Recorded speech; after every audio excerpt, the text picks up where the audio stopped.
مسلمانوں یہ تمہارے لیے برا نہیں ہے، برا نہیں ہے، بلکہ اللہ نے اس میں تمہارے لیے خیر رکھی ہے، خیر۔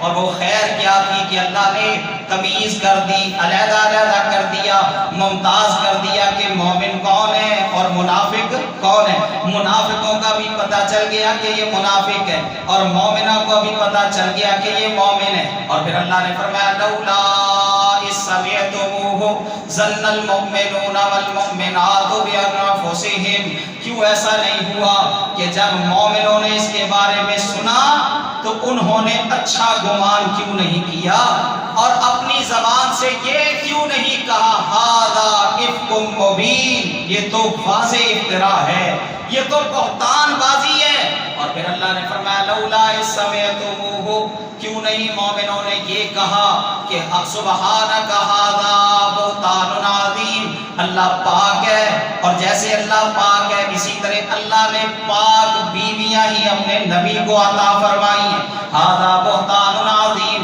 یہ بہت بڑا بہتان ہے جو اللہ کے نبی کی بیوی پر باندھا گیا ہے۔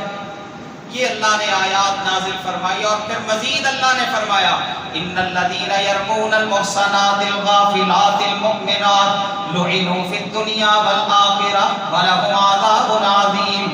وہ لوگ جو مومن ایمان والی عورتوں پر جو پاک دامن ہے، پاک دامن بے خبر ہے، پتہ ہی نہیں ہے ان کو، ان پر بہتان باندھتے ہیں، ان پر بہتان باندھتے ہیں۔ اللہ فرماتے ہیں لعنوا فی الدنیا والآخرہ، ان کے اوپر اللہ کی پھٹکار اور لعنت ہے دنیا میں بھی اور آخرت میں۔ یہ اللہ نے قرآن پاک کی آیات نازل فرمائی۔ حضرت عائشہ کہتی ہیں اللہ اکبر، یہ آیات میری شان کے لیے کافی ہے کہ قیامت تک ان آیات کی تلاوت کی جاتی رہے گی۔ حضرت عائشہ کا مقام اور مرتبہ، ایک دفعہ نبی صلی اللہ علیہ وسلم اسی طرح آپ سفر پر تھے، دوران سفر اما عائشہ کا ہار گم ہو گیا۔ آپ نے فرمایا جاؤ ڈھونڈ کے لاؤ صحابہ کرام کو۔ صحابہ کرام ڈھونڈنے کے لیے نکلے۔ ماں عائشہ کہتی ہیں نماز کا وقت ہو گیا، اللہ اکبر، وہاں پہ پانی بھی موجود نہیں تھا کہ نماز کے لیے وضو کر سکتے لوگ۔ جب تھوڑی سی تاخیر ہوئی نا تو لوگ میرے باپ حضرت ابو بکر کے پاس آ گئے، ابو بکر یہ تیری بیٹی عائشہ نے کیا کیا؟ اللہ اکبر، دیکھ تو صحیح، رسول اللہ کو بھی اور صحابہ کرام کو بھی روک لیا۔ اللہ اکبر، ہار گم کر بیٹھی اور پھر رسول اللہ رک گئے۔ حضرت عائشہ کہتی ابا جان میرے پاس آئے، مجھے اللہ اکبر اپنے جو ہے نا وہ حضرت ابو بکر نے ڈانٹ اور ڈپٹ کرنا شروع کر دی، ڈانٹ پہ لائی، اور اس کے بعد پھر حضرت عائشہ کہتی ہیں اللہ نے قرآن پاک کا یہ مقام نازل فرما دیا ان کنتم مرضی او علی سفر او جاء احد منکم من الغائط او لامستم النساء فلم تجدوا ماء فتیمموا صعیدا طیبا فامسحوا بوجوہکم وایدیکم ان اللہ کان عفوا غفورا۔ اللہ فرماتے ہیں اگر تمہیں پانی نہ ملے، ضرورت پڑ جائے، اگر تمہیں پانی دستیاب نہ ہو تو فتیمموا صعیدا طیبا، پاک مٹی کے ساتھ تیمم کر لیا کرو۔ پانی میسر نہیں ہے، اللہ اکبر، پاک مٹی اگر تمہیں میسر ہے تو اس کے ساتھ تیمم کر لو۔ حضرت جبیر کہا کرتے تھے حضرت ابو بکر کے گھرانوں کی بہت برکات ہے، بہت برکات ہے، ان میں سے ایک برکت حضرت ابو بکر کے گھرانے کی یہ ہے کہ اللہ نے تیمم کی آیت نازل فرمائی کہ اگر تمہیں پانی نہیں ملتا تو تیمم۔ حضرت عائشہ بہت ہی اللہ کی عبادت کرنے والی، ایک دفعہ ان کے بھانجے آئے گھر میں حضرت عائشہ کو ملاقات کرنے کے لیے، کہتے صبح سویرے میں آ گیا۔ حضرت عائشہ نماز پڑھ رہی تھی، نماز، اور نماز میں قرآن کا یہ مقام بار بار پڑھے جا رہی تھی من اللہ علینا ووقانا عذاب السموم، اللہ نے ہم پر احسان کیا اور ہمیں جہنم کی آگ سے بچا لیا۔ نماز میں قرآن کا یہ مقام بار بار پڑھے جا رہی ہیں۔ حضرت عبداللہ کہتے میں وہاں پہ کھڑا رہا کہ چلو جب ماں سلام پھیرے گی تو میں حضرت عائشہ کو سلام کر کے اپنے کام کے لیے نکل جاؤں گا، لیکن میں کافی دیر تک کھڑا انتظار کرتا رہا۔ اما عائشہ آنسو بہائے جا رہی ہیں اور قرآن کا یہ مقام پڑھے جا رہی ہیں من اللہ علینا میں تھک گیا، اپنے کام کی غرض سے باہر نکلا، کام کر کے واپس آیا تو ماں تو اسی حالت میں قرآن پڑھے جا رہی تھی، من اللہ علینا ووقانا عذاب السموم۔ اس قدر پرہیزگاری، اس قدر تقوی، اس قدر جہنم کا خوف، اللہ اکبر کے قرآن کی آیت جہنم والی پڑھ پڑھ کے آنسو بہائے جا رہے ہیں، روئے جا رہی ہیں، اللہ کے سامنے گڑ گڑائے جا رہی ہیں۔ اور سخی کس قدر تھی، ایک دفعہ حضرت امیر معاویہ کے دور خلافت میں انہوں نے ان کے لیے مال بھیجا، اور مال بھی اچھا خاصا 80,000 درہم و دینار، 80,000 درہم و دینار۔ وہ جو لے کے آئے نا، اللہ اکبر، وہ بوروں میں بند کر کے حضرت عائشہ کے پاس لے کے آئے۔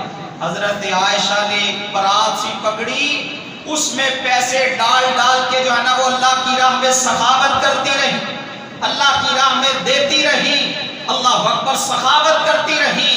جب سارے پیسے ختم ہو گئے نا تو پھر ان کی لوڑی نے کہا، ان کی کنیزہ نے کہا، آپ نے تو روزہ رکھا ہوا ہے اور گھر میں جو ہے نا وہ کھانے کے لیے کچھ بھی نہیں ہے، اتنا پیسہ آیا تھا، آپ آج کی افطاری کے لیے کوئی اچھی افطاری ہی جو ہے نا وہ خرید لیتی، اچھی افطاری کا ہی بندوبست کر لیتی۔ ماں عائشہ کہتی ہے مجھے پتہ ہی نہیں چلا، اگر تم مجھے پہلے بتا دیتی تو چلو میں اپنے لیے بھی کچھ رکھ لیتی۔ یہ سخاوت تھی حضرت عائشہ رضی اللہ تعالی عنہا کی۔ اور پھر ایک موقع پر حضرت عائشہ کے پاس 70,000 درہم و دینار آئے، لکھنے والے لکھتے ہیں سارے ہی اللہ کی راہ میں لوٹا دیے، اور اپنی حالت کیا تھی کہ کپڑوں پر پیبند لگے ہوئے، اللہ اکبر، قمیض پر پیبند لگے ہوئے تھے، اللہ کی راہ میں ساری سخاوت کر دی، سارے پیسے لوٹا دیے۔ یہ تھی حضرت عائشہ رضی اللہ تعالی عنہا۔ رسول اللہ کا آخری وقت ہے، نبی صلی اللہ علیہ وسلم بار بار پوچھتے ہیں اچھا مجھے بتاؤ کہ میں کل کس بیوی کے گھر میں ہوں گا؟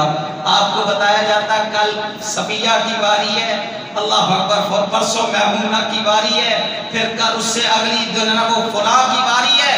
رسول اللہ کی پوچھتے عائشہ کی باری کب آئے گی؟ عائشہ کے گھر میں کب جاؤں گا؟ ساری ازواج آپ کی انہوں نے بھانپ لیا کہ رسول اللہ کا ارادہ کیا ہے۔ سب نے کہا یا رسول اللہ ہم اجازت دیتے ہیں، آپ حضرت عائشہ کے گھر میں منتقل ہو جائیں۔ اما عائشہ فرماتی ہے مجھے اللہ نے یہ اعزاز بخشنا تھا، رسول اللہ صلی اللہ علیہ وسلم کی روح قبض ہوئی، آپ اس دنیا فانی سے رخصت ہوئے تو رسول اللہ کا سر مبارک میری گود میں تھا، اور اس موقع پر بھی نبی صلی اللہ علیہ وسلم نے فرمایا عائشہ مجھے مسواک کی ضرورت ہے۔ حضرت عائشہ کہتی میرا بھائی آیا، میں نے مسواک اس سے پکڑی اور اپنے دانتوں کے ساتھ اس کو نرم کر کے پھر رسول اللہ کے منہ میں ڈالا۔ کہتی میری قسمت کا کیا کہنا کہ آخر میں اللہ نے میرا اور محمد مصطفیٰ کا لعاب بھی ملا دیا۔